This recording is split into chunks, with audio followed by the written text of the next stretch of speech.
বর্তমান যুগের সাথে যারা তাল মিলিয়ে চলতে পারে না, আমরা তাদেরকে বলবো আপনাদের রিটায়ারমেন্টের সুযোগ চলে এসেছে, সসম্মানে বিদায় হন।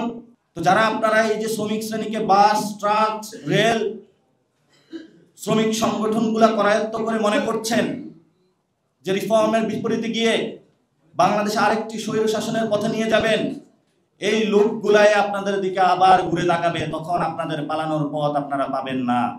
এটা ইতিহাসে ঘটেছে, এই শিক্ষাটা আপনাদের নিতে হবে।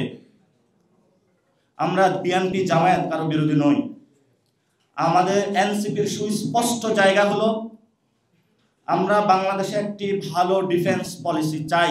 নিত্য নতুন যারা আমাদের সন্তানরা সৃষ্টি হচ্ছে তারা বিশ্ব মঞ্চে গিয়ে প্রাউড বলতে পারবে, বাংলায় কথা বলে বলতে পারবে আমি বাংলাদেশী হিসাবে একজন গর্বিত, এই মাটির জন্ম দিয়ে ভবিষ্যৎ পৃথিবীর আমি নতুন করে স্বপ্ন সাজাতে চাই। গত 50 বছরে আলেমদের উপরে নির্যাতন হয়েছিল। আমরা বলি যে আলেমদের পক্ষের একটি সোসাইটি আমাদের গঠন করতে হবে। কেউ যদি মাথায় টুপি পরে তাকে জঙ্গি বলে ট্যাগ দেওয়া হবে না, কেউ যদি মসজিদে যায় তাকে শিবির বলে ট্যাগ দেওয়া হবে না, বিভিন্ন ধর্মীয় বিভাজনের মধ্য দিয়ে একজনের ধর্মীয় যে ভ্যালুজ আছে সেটাকে নষ্ট করা হবে না। এই জন্য যারা ইসলামের বিপক্ষে দাঁড়াবে আমরা বলেছি এখানে প্রো ইসলামিক, এখানে যেহেতু মাটির মানুষের 90% মুসলমান, তাদের একটি সোসাইটি আমাদের প্রতিষ্ঠা করতে হবে।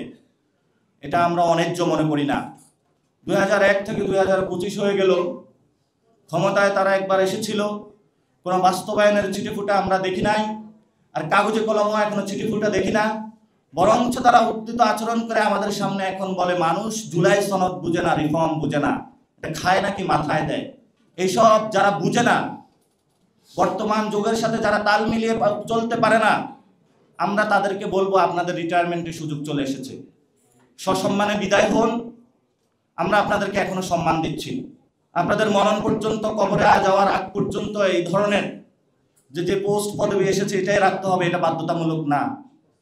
আপনারা বিদেশে, আপনাদের যারা মেয়ে ছেলেরা বিদেশে পড়াশোনা করে, দেশে তো পড়ান না আপনারা, অথবা চিকিৎসা নিতে যান, সেই পরিস্থিতিগুলো আপনারা দেখতে পাবেন যে সেখানে হলো মানুষ একবার পার্লামেন্ট সেশন চালিয়ে যখন বর্তমান যুগের সাথে তাল মিলাতে পারে না, সে রিটায়ারমেন্টে চলে যায়। আর আপনাদের চেয়ারগুলো এত শক্ত, এত আঠা দিয়া লাগানো, আপনাদের চেয়ারের সাথে শরীরটা, কবরে যাওয়ার আগ পর্যন্ত এই চেয়ার থেকে আর আপনারা উঠতে পারেন না।